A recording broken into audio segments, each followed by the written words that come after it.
বন্ধুরা, তোমাদের পরীক্ষা কেমন হলো অবশ্যই জানাইও। তো একটু বাড়ির বাইরে ছিলাম বলে তড়িঘড়ি করে এখনই প্রশ্নটা পাইলাম, তো আপলোড দিতে একটু দেরি হচ্ছে।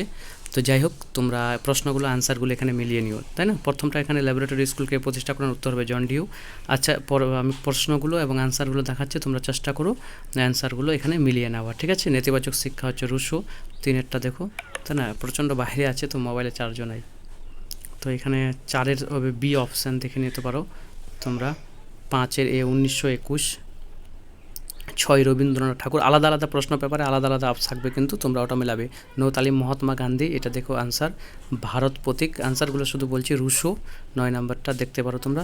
10 নম্বরটা আমরা বিবেকানন্দ বলেছি। যে প্রশ্ন লম্বা, তাই না? ফটো তুলতে তুলতে অবস্থা শেষ। 11 নম্বর 5+3 3+4 2020 সালেরটা। আর হচ্ছে ডায়েট হচ্ছে 1986 সালে জাতীয় শিক্ষানীতি 12। 13 নম্বরটা এখানে আমার আছে অনুভূমিক সাম্য অবস্থা হবে আনসার, দেখে নিও তোমরা, তাই না? 14 নম্বর যে স্তম্ভগুলো দিয়েছে, স্তম্ভগুলোর সঠিক উত্তর হবে সি, তাই না? ধারাগুলোর স্তম্ভ সঠিক উত্তর সি।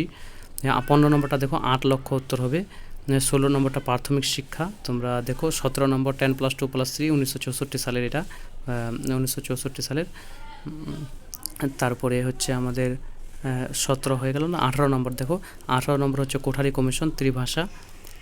19 নম্বরটা লক্ষ্য করো, 19 নম্বরটা মুদালিয়ার কমিশন। তারপরে 20 নম্বরটা রাধাকৃষ্ণান কমিশন, লক্ষ্য করো। 21 নম্বরটা অপশান বি হবে সঠিক উত্তর। এখানে তোমরা দেখো ডেলার্স কমিশন ইউনেস্কো, এটা উত্তর। এখানে হবে সুস্বাস্থ্যের জন্য শিখন, অন্তর্ভুক্ত নয়, এটার উত্তর হবে এটা। এবার তোমরা দেখো জমতিয়ান থাইল্যান্ড, যেটা আছে থাইল্যান্ডের আছে মূলত, 24 নম্বরটা আনসার হবে। 25 নম্বর শিখন একটি অন্তর্নিহিত সম্পদ, ডেলার্স কমিশনের প্রতিবেদনের নাম ছিল এটা। 25 নম্বরটা লক্ষ্য করো। 26 নম্বরটা হবে children with special needs, CWSN এর পুরো নাম, দেখতে পারো তোমরা। 27 নম্বরটা দৃষ্টিহীন শিশুরা, দেখো লেখার ক্ষেত্রে স্টাইলিশের সাহায্য নেয় দৃষ্টিহীন শিশুরা, এটা লক্ষ্য করো। 28 নম্বরটা হবে উত্তর 70, সম্পূর্ণ বধির শিশু 70 ডেসিবেলের বেশি দেখতে পারে না। 29টা দেখো স্যামুয়েল কার্ক। তোমরা নিজের কোশ্চেনের প্রশ্নগুলো দেখার চেষ্টা করবে। 30 নম্বর মুম্বাই দেখো। 31 নম্বর 2010 সালে RTE অ্যাক্ট, তোমরা জানো। 32 নম্বর আমার এখানে মার্টিন সেলেগম্যান, দেখো। এবার 33 নম্বরটা আমরা অ্যাকমপ্লিশমেন্ট, যেটা জানে পার্মা মডেলের। 34টা আশা, এখানে একটা উত্তর আশা হবে। ক্রমাগত ভয় ও উদ্বেগ, আমি বলে দিচ্ছি।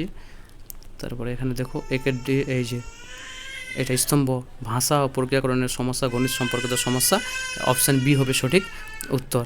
এবার 37 দেখো বি বধিরতা, সঠিক উত্তর। 37, 38 হচ্ছে ছোট অক্ষরের বই, এটা তোমরা দেখো। 39 হবে শিক্ষার্থীদের দক্ষতার উপর ভিত্তি করে তাদের পৃথক করা উচিত, তাই না? 40 বি হবে, দেখো লাস্টে কী আছে প্রশ্নটা, অটিজমের বৈশিষ্ট্য নেই পুনরাবৃত্তিমূলক আচরণ, এই, তাই না? 40টা প্রশ্ন হয়ে গেল।